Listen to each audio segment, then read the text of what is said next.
morning, everyone. How are you? I thought I had to pull you back in, but I didn't. Um, but I hope everyone's having a great Wednesday morning. This isn't the typical setup for either myself or Arthur, but we decided that maybe we should collaborate on something, get together, and have a conversation. So, how are you, Arthur? Good morning. Good morning. Yeah, it's a beautiful earlier morning here. It just past 7 a.m. here on the Pacific time zone. So a little bit earlier, but it's a good morning so far. Yeah, so when I first started noticing your content and following you on LinkedIn, I didn't realize that you were in Canada. So I think I found out right before we had a conversation because I believe, are linked up with Manufacturing Masters as well. Yes. And that's when I found out that you were in Canada, and I was like, oh, that's really cool. So I'm really enjoying the way that this sector is moving in terms of groups of people coming together and collaborating with one another and really trying to advocate for what's going on in the sector. So today we're going to be talking about what manufacturers are failing at in terms of recruiting the next generation workforce. As everyone knows, if you're in manufacturing, we have this skills gap, and we're trying to figure it out. And I think it's an interesting topic. And you're in Canada, and it's not just the United States thing, it's also in Canada, and it's also in the UK, and it's occurring around the world where manufacturers are really struggling with getting that next generation workforce into their doors and being able to provide their services and make their products in an efficient manner. And yeah, it's just one of those things we got to figure out. And with everything going on in the supply chain area too, that's not helping matters at all. No, it is really nice though, the way that, one of the nice things about the last year is everyone's been working from home. So the whole Zoom teleconferencing thing became more popular, which is really, I've seen such a growth in the last 2 years in the collaboration between people like us who, might be located thousands of miles apart, but because we're out there trying to get our message to people, we're finding new ways to reach people, and then we're finding more ways to work together. And then manufacturing masters launching too was actually really cool, but because Yeah, that's it kind of addresses the skills gap, right? If you have a quality team but you realize there's holes, it's a platform you can go to fill those holes. Yeah, so for anyone listening in, the Manufacturing Masters platform is a collaboration of different experts across different disciplines within manufacturing. So they have CNC machinists, ERP specialists, they have supply chain gurus and marketing professionals. It's every level that's involved with the manufacturing process. So any company that's, like you mentioned, struggling with something, if you subscribe to that channel and look through their videos, I'm sure you will find something there that will help with either your business strategy or your marketing strategy, or even your attention grabbing recruiting and issues that you're having with positions that you want to fill. So it's a great platform. I call it the Netflix of manufacturing. Yeah, and it's nice that we're both featured there as different experts in different areas to support the platform, because it's such an exciting opportunity. Yeah. So I think what would be great is if we started out with, some information about each other. Mhm. I feel like, oh, we already have someone viewing. Hi, Nikki. Good morning. Great to see Morning. you. So I don't know if you want to start off first. I already mentioned that you're in Canada, but what is your expertise and how did you get involved with manufacturing? So before we dive in, I think it would be great for our audience to know why this is something important to us and how we're involved in manufacturing. Okay. So I'll give like the Coles Note version because we don't want to spend the whole time talking about each other's Right, histories. right. But manufacturing wasn't on my radar in high school. In high school, I focused on IT. So I was learning everything computers, from hardware to software. I was teaching my high school teachers. Get out of high school, market's saturated. I still love problem solving, troubleshooting, overcoming obstacles, all these things that drew me to computers in the first place. and I ended up starting in a machine shop, and in my interview, I had to do some precision measurement with my 0 to 1 micrometer, and I corrected the QA guy that was interviewing me. So I thought, okay, for sure, I'm out of this job. But it actually was the start of my career, because he's like, oh, actually, you're right. And I got to do all the tight tolerance work. And it just kind of snowballed from there, from being an operator to learning how to program to eventually challenging and getting my journeyman level ticket here in Canada. You don't have to do the apprenticeship program. You can actually challenge after 10,000 hours. And that's the route I ended up taking. And then from machining, now I've been in technical sales for just over 6 years. I got laid off when the oil took a dive. So it's just, I love problem solving. I love seeing manufacturing grow. And so this has just kind of evolved around here. And now you've got to where I'm putting out videos and collaborating with people like you, Megan, to try to bring more awareness to manufacturing. Because I don't think Yeah. a lot of the youth knows how rewarding this career path can be. Yeah, and I agree with you. I really like your YouTube channel because it's very educational for anyone that wants to know about CNC machining and some of the things that you work with. And for me, I'm not so much on the technical side of things where I'm actually working with the machines and doing the processes. I'm more on the marketing side of things and engineering and manufacturing. So I'm a technical writer. I've been writing since 2008. For anyone that knows me, I also have a video cast series called Mavens of Manufacturing.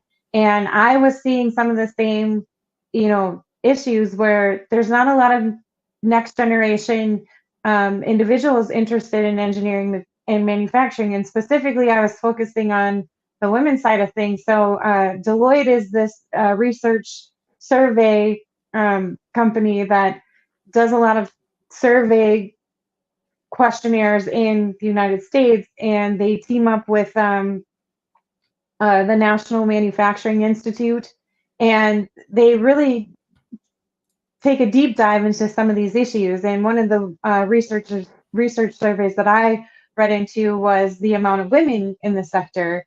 And I don't know what the numbers are like in Canada, but here, it was averaging around 22 to 23%. One of the newer stats that I saw was from a collaboration that the Women in Manufacturing did with the National Manufacturing Institute, and I think it was up a little bit more at like 33%.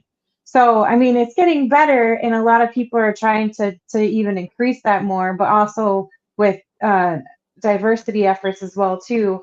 And I think that's something we should touch on later. But I wanted to start Mavens to kind of encourage younger girls to get involved in engineering and manufacturing. I have an 18-year-old, and she's going to be a surgical nurse. And when I was kind of snooping in on her conversations that she was having with her friends, none of them are really talking about engineering or manufacturing. And when I asked them why, some of them were like, that seems kind of boring, or they didn't really know what was involved with engineering and manufacturing. So I think it's really important that, we have all of these individuals involved in the sector really be proactive and talk about these opportunities. I know Dan Bigger just commented, morning all. Hi, Dan. Thanks for coming. But I was kind of curious in Canada, what are some of the things that you see happening on the manufacturing side that they're trying to do to get more of the next generation involved and excited about these opportunities? So far, I mean, COVID and everything's kind of thrown a wrench in a lot of the different plans that were underway, unfortunately, because a lot of Mm-hmm. them involve in-person interaction. So outside of that, there's the apprenticeship program in Canada. So, oh, sorry. There's the apprenticeship program. And so that's a partnership between employers as well as the government to get these individuals trained in the trades. And sorry, just You're okay. and that partnership allows them to go through. Now, it does require employers to sponsor. So one of the things that I talk with, and I know Thomas Skinner in general across Western Canada talks about, is encouraging employers to step up and sponsor the next generation of trades. and that helps because it brings more awareness. And then there's also, we've got the national skills competition coming up, which is another show garnered around the trades. They're going to have 300 competitors at this national show. It's here in British Columbia in the end of May. And that's another show that's all around bringing these young tradespeople together to compete on their skills. And there's prizes and there's grants and there's other things that they can win through the competition. And the whole process of preparing, I've got to work with some of the students that were preparing on the machining side. I've done some judging on the machining side. And that really brings awareness to more people and their families, because then they're talking, hey, I'm going to be competing here, right? So it helps spread it out a little bit. Mm-hmm. And then there's local manufacturing boards that are getting together to have conversations about, okay, what do we actually need from an entry level employee? What do we actually need for a skill set? And then they sit and talk with the trade schools as well to try to kind of advise and review the material that's being covered to try to update it. And that started, I want to say, about 5 years ago. Before that, the material hadn't really been addressed or updated in 15, 20 years. So it was sorely needed. Yeah. So one of the things that I wanted to talk about, and I know I shared this with you last minute, but I actually got it earlier in the week, is this article that Deloitte did again, and it talks about, why there might be this gap. So I've heard different things. I've heard the gap be called different things. One is the skills gap, which we're all familiar with. But then someone in my network, his name is Matt Goose. I think that's his last name. It's GUSD. So if I mispronounced that, Matt, I apologize. But he called it a training gap. So it's not a skills gap, it's a training gap. And then this article was talking about the perception gap. And I think it's interesting that we have all of these terms to describe the lack of labor that we're experiencing. So within the United States, the survey that I initially read was said something around like 2 million jobs are going to be available in the sector by 2030. So I don't know if that's similar to what Canada is feeling, but Similar. it's really interesting to hear. Oh, we have people talking. So Dana Walter says, "Good morning, Meaghan Ziemba and Arthur Field. So glad I could catch some of this conversation. Good morning. Thanks for joining us." And then we have a LinkedIn user. I don't know who you are. I'm sorry. It's not letting me see who you are. It's around 14% in engineering for female engineering graduates. And Erin Quinn, MA in Canada. Hi, Erin. Thank you for telling me who you are. But so, yeah, it's this perception gap. So that means to me that the upcoming workforce is not aware of what actually a manufacturing career pathway looks like. Would you agree? Yeah, and the more conversations I push to have with people outside the manufacturing circle, the more I get, well, what is that? Isn't that just like boring, like really, really dated perceptions? But it's not unexpected, because if you look at the way that manufacturing still portrayed in movies, it's still dark, dirty, grungy, repetitive work. Typically, they cast like lowbrow characters into this work.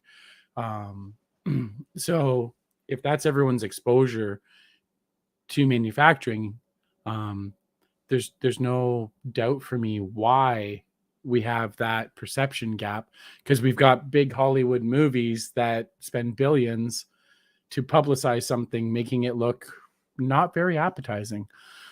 Yeah. Well, and you're still going to have those dirty, dangerous moments in manufacturing because it's manufacturing. And, you have to create the metal from raw materials and all that stuff. So there's that side of things. But I think what is going on is with all these advancements in technologies, there's going to be new opportunities that aren't really being shared with the schooling, the educational systems at the younger ages. So even in high school, like we had a talk, and I'm glad she's on. I just saw a comment from her. But Dan said kids have no clue as schools do not highlight it, which is true. And then Deborah said, not only is the upcoming workforce unaware, their parents are also unaware. Many misconceptions are out there.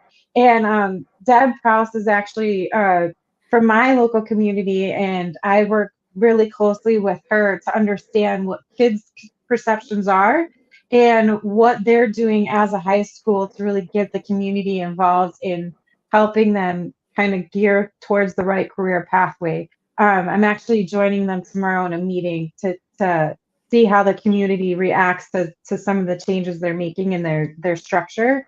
So it'll be interesting, and I'm going to actually have some information on that later. But when one of the conversations I remember having with her and some of the vo-tech teachers in her program is that when students are looking at CNC machining on the course uh, selection packet, Yeah. not everyone's going to know what CNC machining is. And if your parents are involved in engineering or manufacturing, they're not going to know that either. And then the student counselors, if they don't have any experience in manufacturing, they might not know how to describe it or relate to it. And I believe that kids nowadays really want to be a part of something that they know they can make a difference in. So if they read that description and they don't connect with it, they're going to move on to something else that's really going to excite them and they know they're going to be passionate about. So, do you have some similar things going on in Canada that, you know, your schools are struggling with to really get kids to understand what it is that we do in the sector? There is a bit of that, and one of the big things that started to happen up here anyway, is phasing out of all the like the manufacturing trades type program samplers that used to be in high school. There was a time like when I took high school, we had shop, we had electrical, we had construction, we had automotive, we had all these different programs you could take to get a taste, and if you liked it, they could help set you up with an apprenticeship. But talking to teachers now, those programs for the most part have been shut down, and it comes back to the perception. Funny enough, they were like, "Oh, that's just for the dumb kids, and the ones with no future." Yeah, the stuff I've heard, it just like you've obviously never talked to engineers or anyone working in manufacturing because they're typically bright. Now their intelligence may be focused in a certain area with whatever their skill set is, but they're very bright individuals that have a lot of passion and just happen to love making things with their hands. Yeah. But so there's been a lot of loss of like school boards removing funding, selling equipment to buy, you know, supplies for other programs that they deem more academically valid. Hmm. And I think that's something important in this conversation is to remember that it's not just about parents and kids, but also the schools and Hmm. the media as well, and the employers themselves helping to combat that. Hmm. Because like there are schools now who are coming back to it. Thankfully, they started about 2019, end of 2019, high schools looking for support and packages. I know like Haas Automation's been a big advocate of bringing more trade schools to high schools, both in the USA as well as Canada, and the rest of the world. But I know they're heavily involved in the US and Hmm. Canada because they see that as well. So it's nice to have someone on the corporate side stepping up. And Hmm. that's kind of the lay here. There's definitely perception gaps. And Well, you brought up a yeah, good point earlier when we had this conversation, and I want to bring up Dan's comments. Those are all needed still. It's all about language, math, and science. What about art and music? Why are we cutting kids off from those opportunities? And then we have Stephen Craig. Good morning, Stephen. Thank you. He's a great discussion. I work with Instituware. They make tools for electronic manufacturers. Um, so you brought up a good point. It is a perception issue, and the only way that we can get in front of that and ahead of that is being really proactive. And I believe manufacturers should start allocating some of their marketing budget to not only just market to potential buyers and potential customers or leads, but also allocate some of that marketing budget to really get in front of their communities and show how cool, like create some sort of like Nike commercial for manufacturing. Like, have it cool, have it fun and entertaining, because that's the type of excitement we want to build around this sector. And I think that with all these supply chain issues, when I was talking to Deb earlier, she brought up a really good point. She's like, if manufacturers are feeling the consequences of the supply chain issues, she's like, schools are feeling it even worse. And it's because they only have a limited budget for these types of programs. And if they can't get the materials needed to teach these courses, then how are they going to teach the courses? If they can't get the students in to take the courses, um, they're going to drop those courses and then they're going to lose that budget and it's going to go somewhere else and it's really hard to get back. There's also the issue of teachers retiring and leaving. If you lose the course, you lose the teacher, and those teachers are even harder to get back to because just like in the labor force, you're losing teachers and there's not many to replace the ones that we have. So a lot of moving parts, a lot of complex parts, and I think it's not a fix. It's not an overnight fix. It's going to take a long time to kind of get us back to a stable place. Yeah, and I really like what you were talking about, like the manufacturers making like those types of videos and stuff, because I mean, with the world of YouTube and everything else out there, it's becoming easier and easier for employers to not only share what they make. I mean, for a long time in manufacturing, it's like, oh, I've got this massive machine, I can make this really big part, or oh, I can make these really tiny, really intricate parts. They really focus on the products. Um, which is great. It's awesome to know, and it's great to see. I mean, it gets a lot of clicks because these are some really cool things.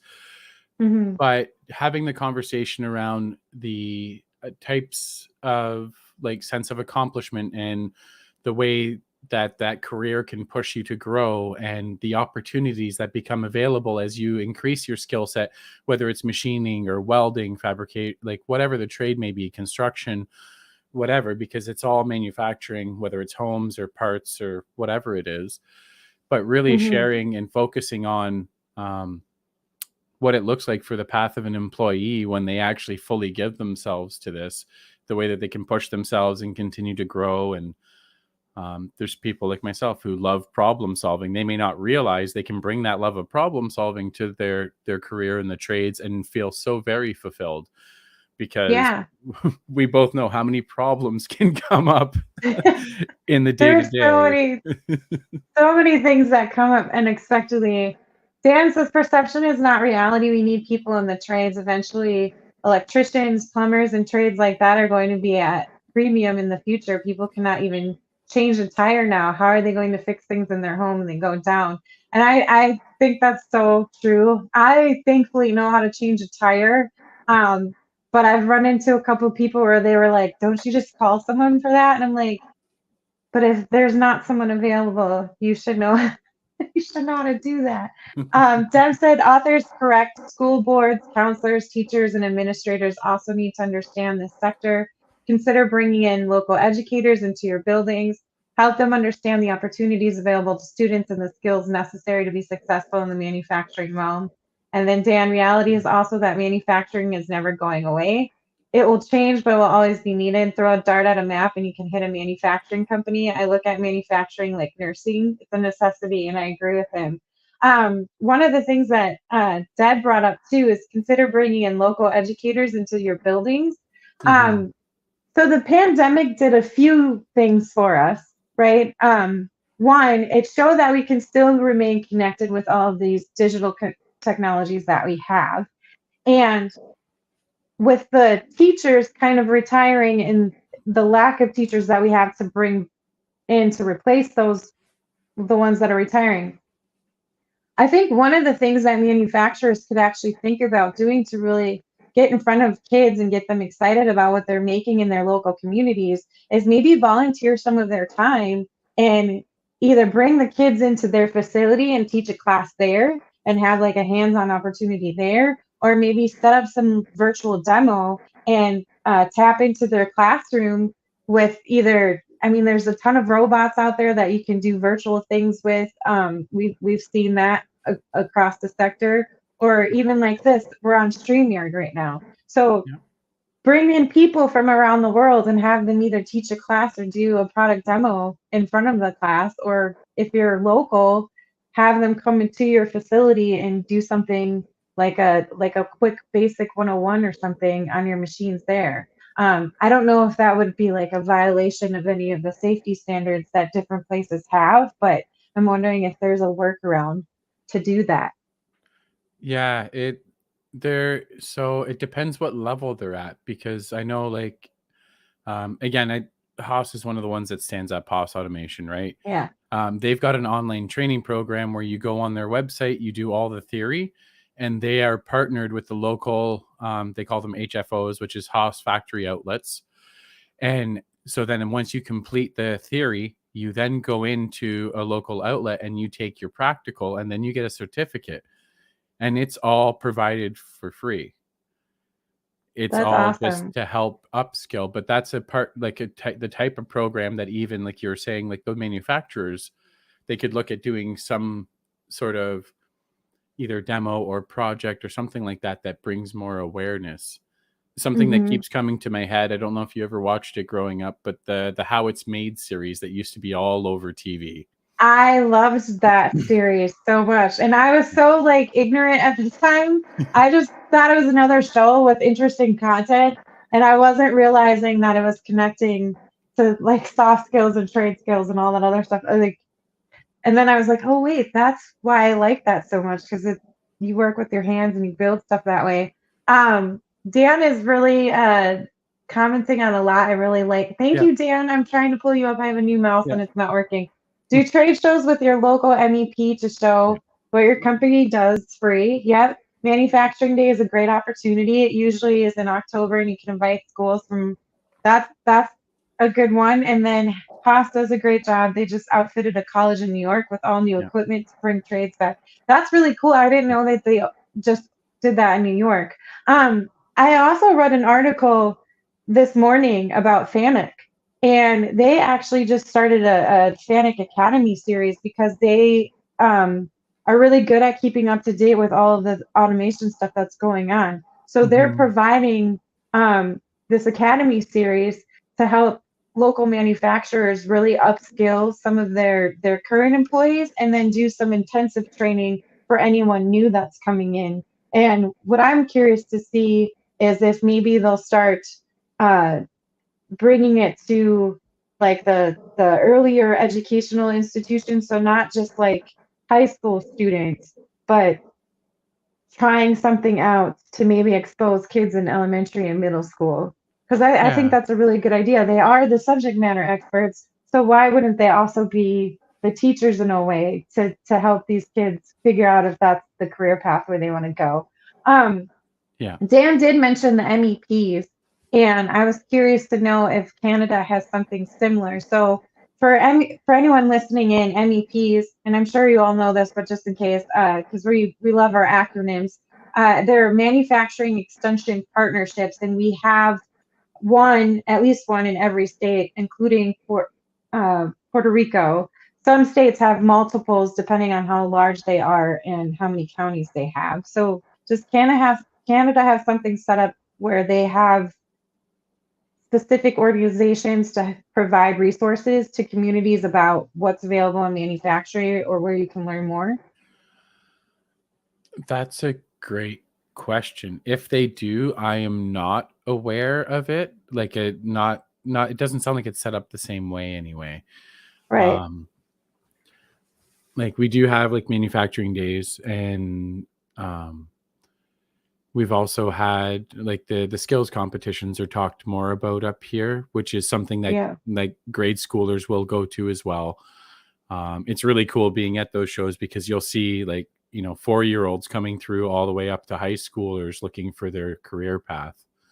Hmm. Um, But so yeah, if anyone in the audience knows, I would love to be enlightened, because I don't want to be ignorant of any resources, but I yeah, can't say for certain. there's so many in the United States, and I've connected with two. But Dan, yes, I'm going to take you up on that because I'm trying to get more involved with actually connecting with people in the communities so that I can connect them with some of my network of individuals who are actually in manufacturing. So when I did my event back in October, there was a she was a senior. She loved welding, and I told her I talked to Fairbanks Morse, and she's like, "Can you please set an introduction because I want to be a welder at that company." So I actually introduced her to the CEO of the company because we were connecting on some other things, and they actually brought her in and gave her a facility tour. So I feel like people need to know that it's really easy to connect with your educational institutions in your community. It's nerve-wracking for me to talk to teenagers or kids in general. I don't know why. Like I have an easier time talking to adults, but if you show that you're interested in helping them, they're really appreciative. So I know she was really grateful that I was able to connect her, and I hopefully she'll be a future welder, but we'll see. That's really nice that you took the opportunity to support, though. I mean, that is what you're about, but I just love hearing about it, right? It's why I started following the Yeah. journey in the first place. Yeah. So there's other things too that people think manufacturing is lacking in. In one, which I'm hearing a lot more of, is work-life balance or career progression opportunities. So some people think that if you have a manufacturing career, there's really not a lot of room for growth Mm. and to move up the ladder. And I that like with the way things are going now, that's just not true. There's a lot of room for growth, and it's actually one of the highest hourly payment opportunities available compared to some other sectors. So, in your experience with talking to the people that you've talked to, what are some manufacturers doing to kind of showcase that growth in their company? How are they getting people into the doors to understand that, hey, if you start here, you actually have a really long, stable job and you can grow Mm. and learn new things? What are they doing to help people along the career pathway? Well, I wish it was a lot of them, but there are a few that are. And a lot of what I see them talking about more is about the culture, even through the whole interview process. They will talk about the culture and their focus, as well as the products that they're making and their vision, not just for those products, but like the company's stance on the global impact that they make. And they talk to Mm, those areas to help their candidates see that, this employer cares. They've got a vision. They've got a vision for their employees. They offer educational discounts or reimbursements or full payments depending on the company, and they really have that. And then within the companies, I actually worked at one where I got to help design and tweak. They called it a training matrix. So each okay. level of worker, you had like your entry level skills, and then there was, say, 4 skills, and then you're at the next level up. And then once you have Okay. those 4 skills, okay, 3 more skills, I'm at the next level. And so it creates a very, very clear progression. And they're like, if you just want to stay at this level, that's okay. But our desire is that everyone wants to continue to grow through the spectrum. And then at the far end, they've got their top set of skills, which is usually like a journey level ticket education Hmm. on the far end that you're working towards. And they kind of break it down in bite sized pieces. And some people might do it very quickly. Some people might not do it at all, but that's the kind of stuff I see them setting up. And it Okay. works really well, even if they're not the top paid shop, because the employees or the potential employees see the possibility there. Yeah. So I've seen quite a few strategies. I want to get to Dan's comments too. He's like, communication is another, we need to work as an industry and not wait for the governments to fix these issues. Um, I agree to that to a point. I still think we need some help from the government in terms of funding some of these programs and finding a way to connect certain dots, because it can be a national security issue for any country if you don't have a strong manufacturing base. So I think leadership within communities is really important to get involved in these conversations so that they can advocate for the local manufacturing companies as well too, and start strengthening up some of these smaller communities, because if you leave them behind, then it could actually collapse the whole structure, in my opinion. So I agree to that to an extent, but I still think we need some help. It probably shouldn't be a priority though. And then Dana said also if you are in the local Chicagoland area, check out Greater Chicago Advanced Manufacturing Partnership. They help connect manufacturers to educators and students interested in manufacturing as a career pathway. So they're also known as GCAMP. That's their acronym, and they do a lot to connect local manufacturers to different resources and vice versa. So like community members. Um, and I think that's really important too, is having these smaller organizations providing those resources and connecting the dots, just like yourself and myself are trying to do Yeah. on a smaller level. Um, but yeah, I've seen some companies where they weren't offering that tuition reimbursement for continuous improvement and upskilling Yeah. before, and now that's part of their benefit package. And even with like families too, one of the interesting things that I see happening is they're actually extending not just maternity leave, but paternity leave also for fathers, which I think is excellent because it's not just like a single individual's responsibility when you start a family. Like you have both parents, and if both parents can collaborate and one take a certain time off and the other take another time off, that can be really helpful during those early years of having kids. So I think it's interesting to see the creative ways that manufacturing. I know some companies are considering extending childcare benefits as well too, because those can be really expensive. Hmm. Or they're actually considering bringing on like a daycare to their facilities so that parents can bring in their kids and have their kids hang out while they're working, which is interesting. Go Well, yeah, and ahead. it really speaks to well-being and flexibility, which is something in that the one Deloitte, however you pronounce it, study that you sent me. They're like in the people that they polled, that's actually something that continues to climb. They want to know about their sense of well-being, so and their flexibility. So, like you said, the paternity leave, everything else, or daycare, all of that kind of stuff. Something else I've seen is offering free gym memberships and other things like that. Be like, hey, like you come here, we'll pay for your gym membership, because again, that whole well-being aspect now is becoming ever more important for the younger workforce. I actually worked for a company that had a gym in its facility, Hmm. because the That's owner awesome. was really a health buff, and he wanted to extend that to all of his employers, so or employees. So it was really interesting, and a lot of the machinists would come in right before their shift, do a quick workout, go to the shop floor. Some did 2 day workouts or 2 a day workouts, which I think is insane, but they would go to the shop floor, then go Yeah. back to the gym, and then they would leave to go home, and it was just really convenient for them, and it helped with their productivity for sure. Like they were more productive. um Nikki also said if high schools can have on-site daycares, big manufacturing companies can too. I think True. that's I went to a high school that had a daycare. I don't know if that was a good thing or a bad thing, but it had a daycare, so it was trying to accommodate young parents.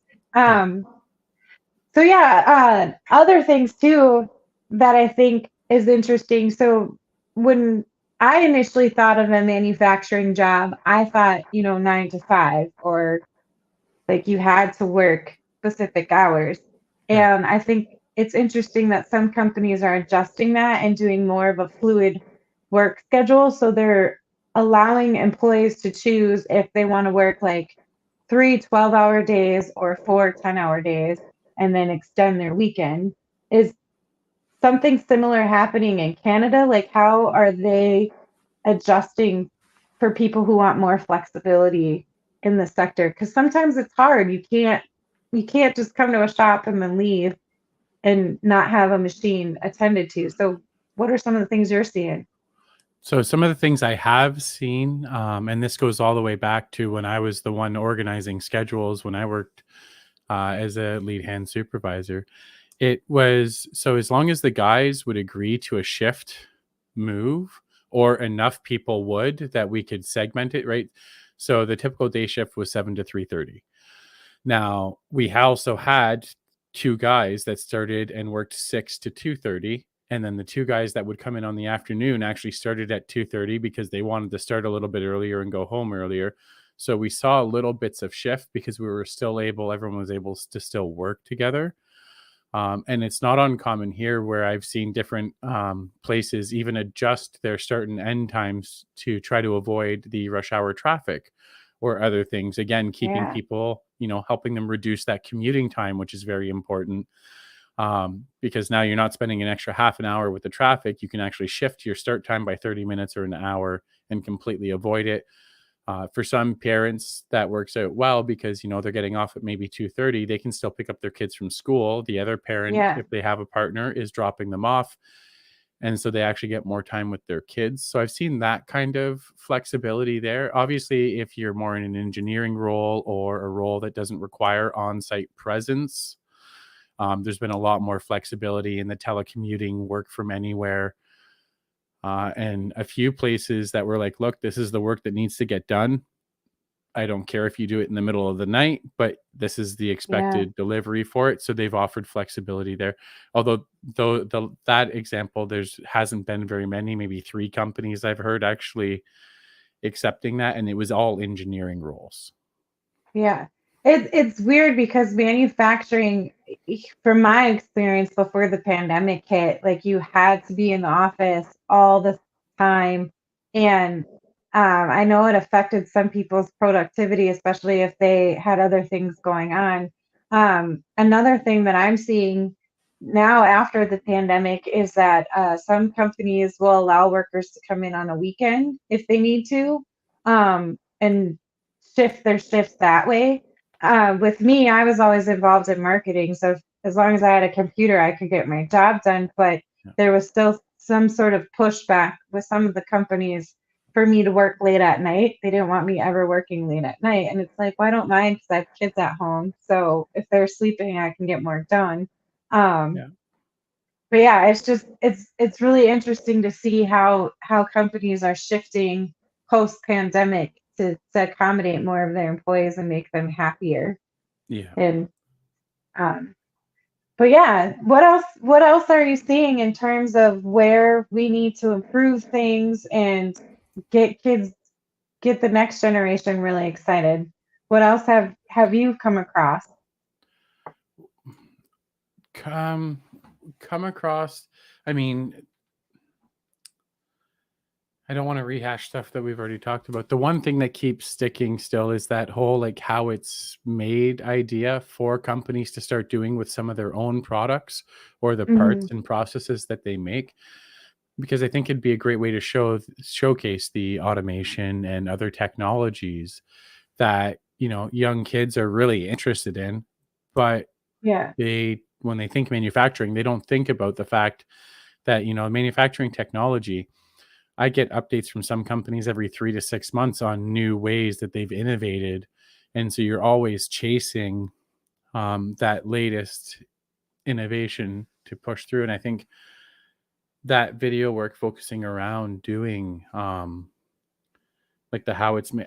Sorry, I'm so stuck there right now in my head, Megan. no, I know that's it doesn't okay. really answer because it's not stuff I've seen. It's just what I would love to see more Yeah, of.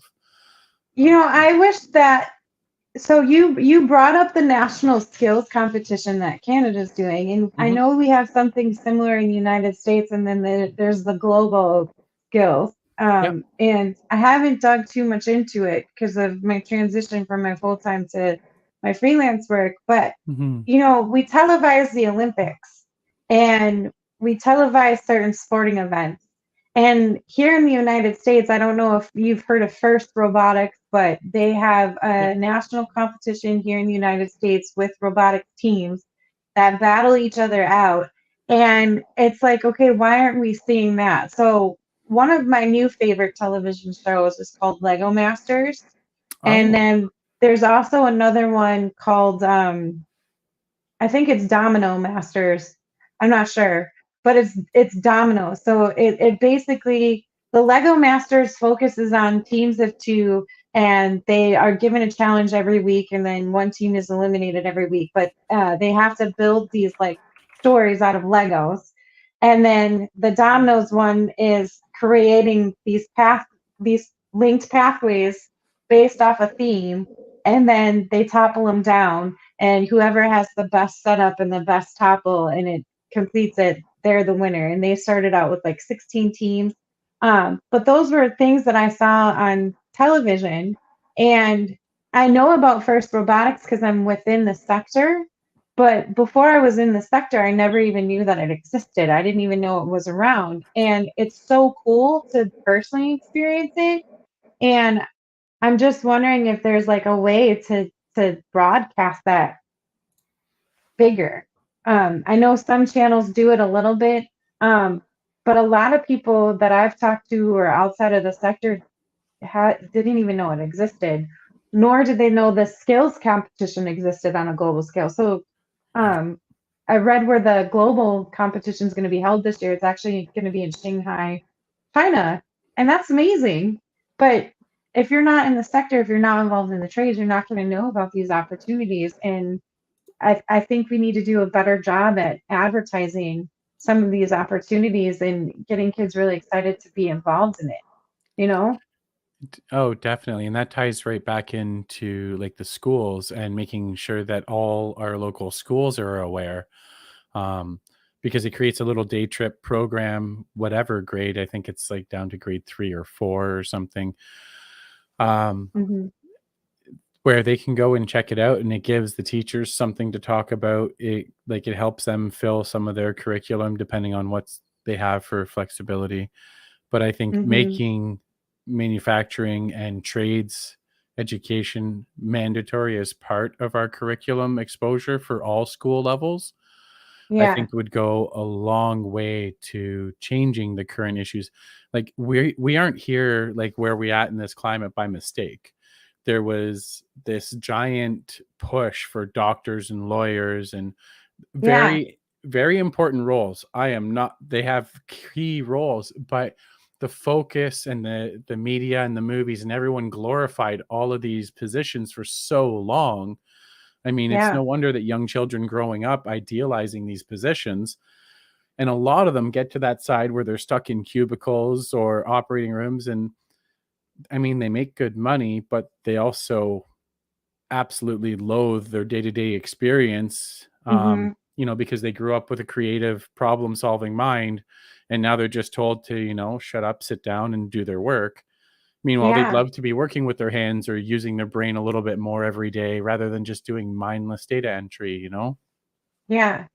And that's an interesting point too, because I actually talked to a student who wasn't very good at math and science. Like he was okay at math, Yeah. but he was obsessed with the medical industry because of what is that show called Grey's Anatomy. He was Yeah. obsessed with it, and he was like, I want to be a surgical nurse or a surgical doctor because it seems such a great career opportunity and this and that, but my grades aren't so good here. And I was like, well, why wouldn't you consider maybe manufacturing for the medical industry? And he was like, well, I don't even know what that looks like. Mhm. And we were talking to him about additive manufacturing because that's up and Yeah. coming still, and there's so many advancements coming in that process. And I showed him a video on how some companies are 3D printing prosthetics for amputees, Yeah. and how it makes that whole process for them ordering it, getting it fitted a lot quicker and more cost efficient because prosthetics are not cheap. They can run a really high price tag, Yeah. but additive manufacturing cuts that cost, and it's actually a better fit because they can do all that scanning now and putting it in the CAD file and then taking that and putting it into the machine. And he Yeah. was like, I didn't even know this was a thing. Like he didn't know 3D printing was a thing. He didn't, and so it was cool because he actually went to school and now he's works for a 3D printing company in the medical Oh, industry. that's So it was awesome. really cool to see that connection. And I think that's where another misconception lies is that just because you're not good at math or science, or you might not think a certain way like engineers think, Yeah. there still might be an opportunity for you in this sector to pursue. there also might be an opportunity for you to learn it differently than you're learning it in high school. So, Yeah. I mean, mentors are important as well in this sector, and I think companies should start incorporating those more if they haven't already. And I don't know if Canada has something where they're developing like a mentor program, but a lot of companies are strategizing for that here, it seems like. So, Yeah, I would love to see more of that. There started to be a shift even in the last 6 months where I've noticed they're starting to hire people into mentoring roles now with the goal to attract young talent and saying, look, we have someone that's here to mentor you, to guide you through. That's their only responsibility. I've only heard of 2 places doing that right now. Um, but there was something that you mentioned about, oh no, I lost it now. that's Before we okay. talked about the mentoring thing. With I lost it too because I looked at this comment. Deb says, I love this discussion. My grandfather and great grandfather worked in manufacturing. As you think about getting schools involved and helping students and parents understand, please also think about how to support the schools with equipment and or money for trips. That's a great idea for sponsorship. In the Yeah. States, most schools are struggling with funding. Sometimes there's no money for these schools events to happen. That's so true. Like, I don't know if you have any insights on that. That was one of the things that I wanted to touch on. So, you know, IMTS, right? The trade show that Yes. happens in Chicago. It's a big trade show. I I would love actually, to go. oh, I've you never haven't been. been? No, I've never been. It's so fascinating. So when Deb, who is part of the high school that I graduated from, when I did my event, I asked the kids if they would be interested in going to IMTS, and they said yes. So one of the things that I'm working on right now is getting a bus funded to take them to IMTS so that they can see the student center there and or the student section there and actually talk to some of these manufacturers. Because I think that's important too, is they need to actually talk with the employees from these companies and get a sense of how their career was at some of these companies. But did you remember what you were going to say or No, no, I was trying to it's remember what because once we talked about the mentorship thing, it's something I'm really passionate about too. So it was like, oh yes. yes. And it totally like cleared the slate, unfortunately. Oh, Hmm. that happens early morning on live TV shows. But yeah, so I think there's a lot of things that companies can definitely consider and do differently to help close the skills gap. I know that there's this fear that automation is going to take jobs away from away from people, but I think that is another misconception. Um, it's really filling those redundant, repetitive processes that are Yeah. tedious and then opening up opportunities for new positions. So I wanted to just crush that misconception as well too, because Yeah. it's important to have some of these processes automated just to provide a safer environment for employees so they're Yeah. not getting like arthritis and all that other stuff. But um, I know that we're running low on time, so I just wanted to kind of get your final thoughts on this and, you know, what are some of the things you are doing personally to connect your company that you work with to some of the schools or programs or events that are really geared towards getting the next generation workforce ready to come into the labor force and get them excited about it. Yeah. So really quick, I did remember the one quick little thing. I failed out a grade 12 math. I went back and got better math when I started becoming a machinist. I didn't have good math when I became a machinist. That was the one thing I was remembering when we were talking about learning it differently. So some of the things that like Thomas Skinner, the company I work for, is up to. They've got plans that they're working with Haas at the post-secondary level that have kind of had a pin put in them, but they're also the biggest advocates to get funding and sponsorships and scholarships to rebuild schools, to sponsor students. Every year we hand out tons of different grants and other things, sometimes from us, sometimes on behalf of, say, like Haas or other companies that we work with. because like Paul Craner is always advocating for the advancement of education in Western Canada. And so he spends a lot of his time, especially now, um, working towards that front because it's something he's deeply passionate about. The company started back in 1904, so they've been around a couple of years, right? And he's been in it and since he was a kid. So that's one thing that's really there. The other one is talking to more, like we always try to talk to the companies we work with to make sure they know about the skills competitions, that they could put employees there to help bring more awareness. And then I'm also working on a side project doing some video work, trying to help companies showcase more of what they offer to the community as a whole versus, oh, hey, I made this really cool part. It's more about their company vision to potentially reach customers or future employees as well, helping them get their message out. So that's some of the different areas to try to bring more of that awareness to dispel that perception gap. How about you, Megan? Um, I think you brought up a great point of leadership getting involved. And I feel like if you have a marketing department or if you don't have a marketing department and you're working with a marketing agency, maybe connect with them and see, okay, how can we expand our community outreach? Um, that's one of the things that I'm personally working on. Um, I've been a great storyteller. That's what I do. I write for manufacturing. I help them develop their brand stories. And I've been able to connect with so many different people who work in the sector, and the passion that they have, I think, is really vital for anyone who's not involved to see. So any way that you can market that and showcase it, I think is a great opportunity.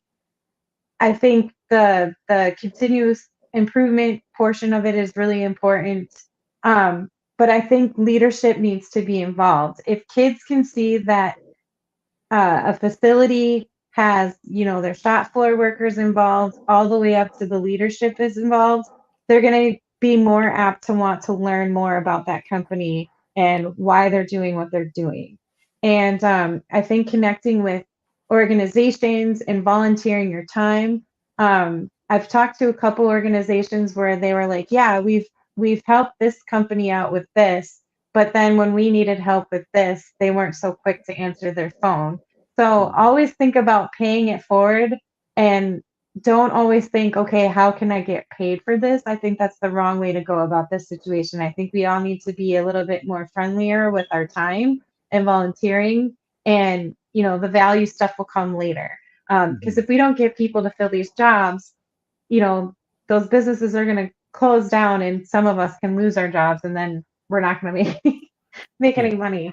So I really like the companies who are kind of adjusting their marketing strategy to do more community outreach and putting their employees in front of the kids and really getting the kids excited. I think sponsorships are really important too in terms of funding who are in the need, because if we don't do that, they're going to lose these low tech programs. And that, as you mentioned before, that's how we ended up in this predicament. We weren't putting emphasis on some of these things, and we need to start placing more emphasis on it.